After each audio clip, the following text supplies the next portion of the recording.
C programming এর Bangla video টিউটোরিয়ালে আপনাদের সবাইকে স্বাগতম। আমি মোহাম্মদ শরীফ চৌধুরী। আজকের পর্বে আমি টু ডাইমেনশনাল অ্যারে নিয়ে আলোচনা করব। গত পর্বে আমি টু ডাইমেনশনাল অ্যারের বেসিক কিছু জিনিস এবং ওয়ান ডাইমেনশনাল থেকে টু ডাইমেনশনাল অ্যারে পার্থক্য দেখিয়েছিলাম এবং বলেছিলাম যে কিভাবে টু ডাইমেনশনাল অ্যারে ডিক্লেয়ার করতে হয়। আজকে আমি টু ডাইমেনশনাল অ্যারে ইনপুট এবং আউটপুট নিয়ে আলোচনা করব। সো প্রথমেই আমরা একটু বেসিক জিনিস কয়েকটা দেখে আসি। এখানে আমি একটা ওয়ান ডাইমেনশনাল অ্যারে চিত্র অঙ্কন করেছি। ওয়ান ডাইমেনশনাল অ্যারে বলতে একটা লিনিয়ার বোঝাচ্ছে। এখানে হচ্ছে 0 1 2 3 4 দ্বারা অ্যারে ইন্ডেক্স বোঝাচ্ছে। যদি আমরা A5 ডিক্লেয়ার করি তাহলে ওয়ান ডাইমেনশনালে আসে 0 1 2 3 4 এই পর্যন্ত। এখানে আমরা একটা টু ডাইমেনশনাল অ্যারের ব্যাপার দেখেছি যে টু ডাইমেনশনাল অ্যারে মূলত একটা টেবিলকে রিপ্রেজেন্ট করে, যার ইন্ডেক্স গুলো ঠিক এইভাবে হয়। এটা হচ্ছে এ যদি 5 5 একটা টু ডাইমেনশনাল অ্যারে হয়, তাহলে এর প্রতিটা রোয়ে 5টা কলাম থাকবে, এই ব্যাপারটাকে বোঝায়। এবং আমরা এটা একটু উদাহরণ সহকারে দেখব। তার আগে যে জিনিসটা লক্ষ্য করি যে টু ডাইমেনশনাল অ্যারে A5 5 এর অর্থ কি? এর অর্থ হচ্ছে যে আমি যখন A5 ডিক্লেয়ার করেছি, এর মানে 5টা ভেরিয়েবল নিয়ে একটা অ্যারে গঠিত। আর যখন A5 5 ডিক্লেয়ার করব, তার মানে হচ্ছে যে একটা অ্যারে গঠিত হবে 5 সাইজের, যার প্রতিটা উপাদানে হচ্ছে একটা অ্যারে। অর্থাৎ 0 1 2 3 4 এটা একটা অ্যারে গঠিত হবে, যার প্রতিটাতেই একটা করে অ্যারে থাকবে এখানে।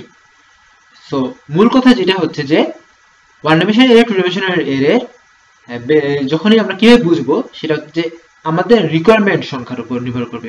আমাদের রিকোয়ারমেন্ট যদি একটা হয়, তাহলে ওয়ান ডাইমেনশনাল অ্যারে রিকোয়ারমেন্ট যদি দুটো হয়, তাহলে টু ডাইমেনশনাল অ্যারে রিকোয়ারমেন্ট যদি দুইটা বেশি তিনটা হতে পারে, তাহলে থ্রি ডাইমেনশনাল অ্যারে ইউজ করতে হবে। আচ্ছা, রিকোয়ারমেন্ট বলতে কিরকম বোঝায়? যেমন এখানে আমি মার্ক বলেছি।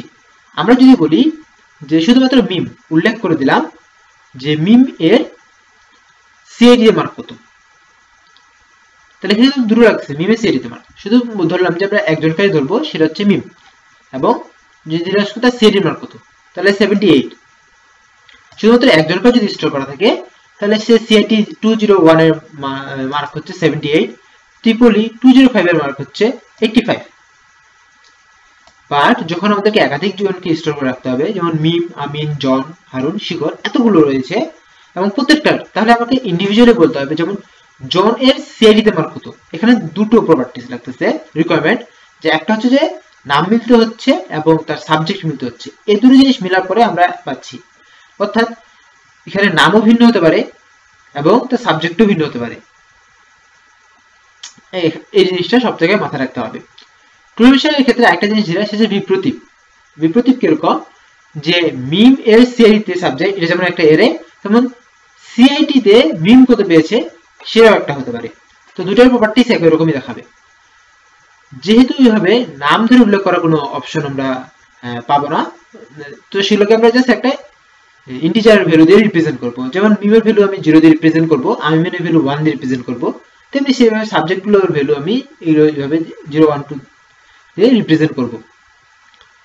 সো আমি যদি ধরলাম যে এখানে 5টা সাবজেক্ট রয়েছে, যাতে প্রতিটা ইন্ডেক্স 0 থেকে শুরু করে 4 এর মধ্যে যে কোনো একটা, এবং 5টা নাম রয়েছে, এদের ইন্ডেক্স হচ্ছে 0 থেকে 5। তাহলে আমরা যদি জানতে চাই যে আমিনের এমএপি 201 এর মার্ক কত, তাহলে আমিনের ইন্ডেক্স হচ্ছে 1 এবং এমএপি 203 এর ইন্ডেক্স হচ্ছে 2, এবং এই দুটোর মার্ক হচ্ছে এটা, এই দুটোর মার্ক হচ্ছে, অর্থাৎ আমিনের এমএপি এর মার্ক হচ্ছে ঠিক এটা, এই পাশ থেকে এটা আসতেছে এবং এই পাশ থেকে আসতেছে এটা, এটা হচ্ছে মার্ক। এবং এর ইন্ডেক্স কত হচ্ছে? ইন্ডেক্স হচ্ছে 1 2 1 2 কেন? কারণ এখান থেকে শুরু হবে। প্রথমটা রিপ্রেজেন্ট করে নাম্বার অফ রো, কতগুলো রো আছে, এবং পরেরটা রিপ্রেজেন্ট করে নাম্বার অফ কলাম, কতগুলো কলাম রয়েছে, মানে প্রতিটা রোতে কতগুলো করে কলাম রয়েছে। এই ব্যাপারটা। যেমন এই প্রথম একটা এখানে রয়েছে মোট 5টা রো এবং প্রতিটা রো রয়েছে 5টা করে কলাম। এই জিনিসটাই হচ্ছে প্রিভেনশন এর ব্যাপার। আমরা এখন দেখাবো যে এই মানগুলো আমি স্টোর করব এবং স্টোর করে যে কোনো একটা মান প্রিন্ট করে দেখাবো। সেই কাজটা কিভাবে করব সেটা আমি আজকে পর্বে লক্ষ্য করাবো। সো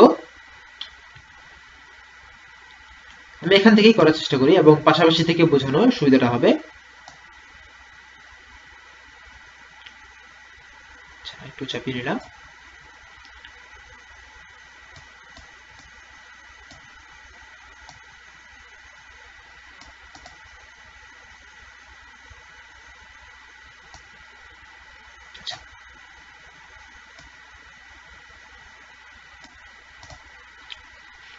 এখন আমরা যে কাজটা করব যে একটা অ্যারে ডিক্লেয়ার করব A55 সাইজের। তো এটা করার জন্য আমরা করব কি ইন্টিজার A55 সাইজের আমরা ডিক্লেয়ার করে ফেললাম এবং এখানে দেখুন এই 5টা আমি যদি মিম 0 ইন্ডেক্সে A0 ইন্ডেক্সে এই 5টা ভ্যালু ইনপুট করতে চাই সেটা একটা আমাদেরকে লুপ ঘোরালেই হয়ে যাবে। এজন্য আমরা লুপের জন্য আই নিচ্ছি, আমরা একটা লুপ ঘোরাবো for I equal to 0 I less than 5 I plus plus এবং এখানে কি করব আমরা স্ক্যান করে যে মানটা নিব স্ক্যান f %d %a আমি যেহেতু 0 ইন্ডেক্সের মধ্যে রাখবো সেহেতু A0 I।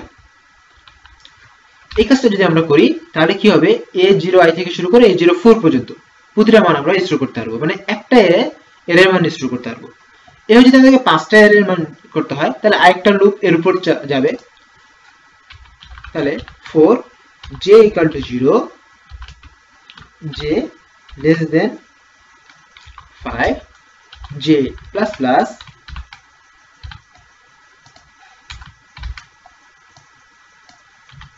এই কাজটাই হবে।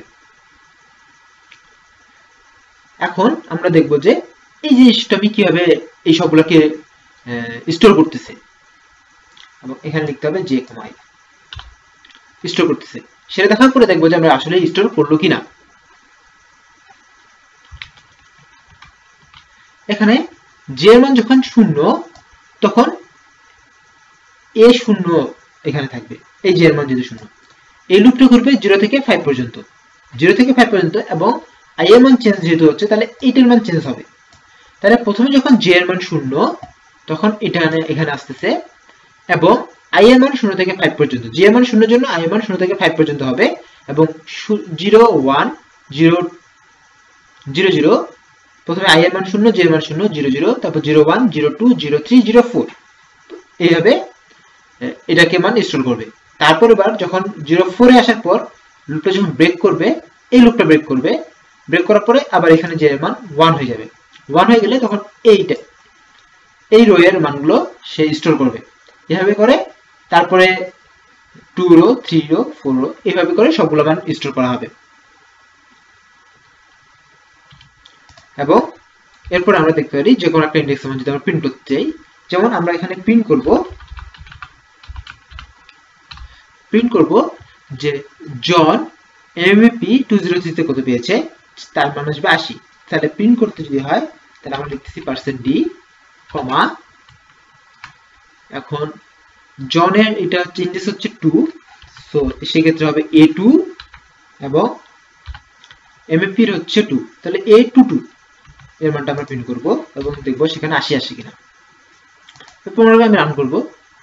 সো এখানে একটু এরর এসেছে, সেটা হচ্ছে আমরা যেটাই ডিক্লেয়ার করিনি, রান করলাম, এখানে এসেছে। আমি সুবিধার জন্য এই সবগুলো মান আগে থেকে কপি করে রেখেছি, জাস্ট আমি এখান থেকে কপি করে পেস্ট করে দেব। তারপর যখন এটা চাপবো তখন 80 প্রিন্ট করেছে।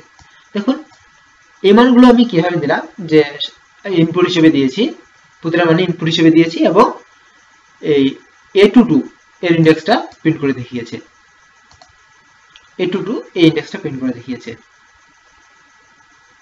এখন যদি আমরা এটা জানতে চাই হারুন ভাই CIT 201 কত পেয়েছে, তাহলে হারুন ভাই ইন্ডেক্স হবে 3, 301 আমরা প্রিন্ট করব, 301 প্রিন্ট করব এবং এটাকে রান করব। পেস্ট করলাম এবং এন্টার চাপার সঙ্গে সঙ্গে দেখাবে যে 90 পেয়েছে। সো এইভাবে হচ্ছে মূল কাজটা আসলে হচ্ছে। এখানে সবথেকে বেশি যে গোলমালটা লাগে সেটা হচ্ছে যে আমরা ঠিক বুঝতে পারি না যে কোনটা ইন্ডেক্স এখন শুরু হবে। প্রথমে হচ্ছে যে রো এর মানটাই কিন্তু রো এর পাওয়ার হচ্ছে বেশি হবে এবং কলামের পাওয়ার এক এক করে বাড়বে, যেমন 00, 01, 02, 03, 04।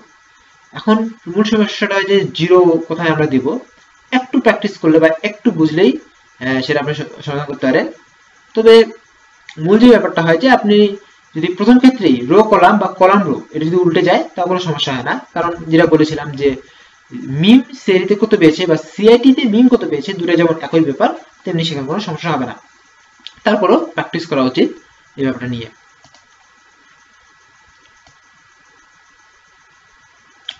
আজকে পূর্বে আমরা দেখলাম যে কিভাবে টু ডাইমেনশনাল অ্যারেতে আমরা ইনপুট নিতে পারি এবং আউটপুট প্রিন্ট করতে পারি। এরপরে পূর্বে আমরা দেখব যে কিভাবে এর সাথে অন্য কিছু ম্যানিপুলেট করতে পারি। তার আগে বলে রাখি যে এই ব্যাপারটা দেখে আপনাদের অনেকেরই একটা বিষয় মাথায় আসতে পারে, সেটা হচ্ছে ম্যাট্রিক্স। ম্যাট্রিক্স নিয়ে আমি এরপর এটাতে আলোচনা করব এবং ম্যাট্রিক্সের যোগ বিয়োগ গুণ এই তিনটা জিনিস আমি প্রোগ্রামের মাধ্যমে করে দেখাবো, যার ফলে টু ডাইমেনশনাল অ্যারের ব্যাপারটা অনেকটা ইজিলি হয়ে যাবে। সো ধন্যবাদ সবাইকে আমার সাথে থাকার জন্য। দেখা হবে পরের টিউটোরিয়ালে টু ডাইমেনশনাল অ্যারের নতুন কোনো টপিকস নিয়ে। ধন্যবাদ সবাইকে।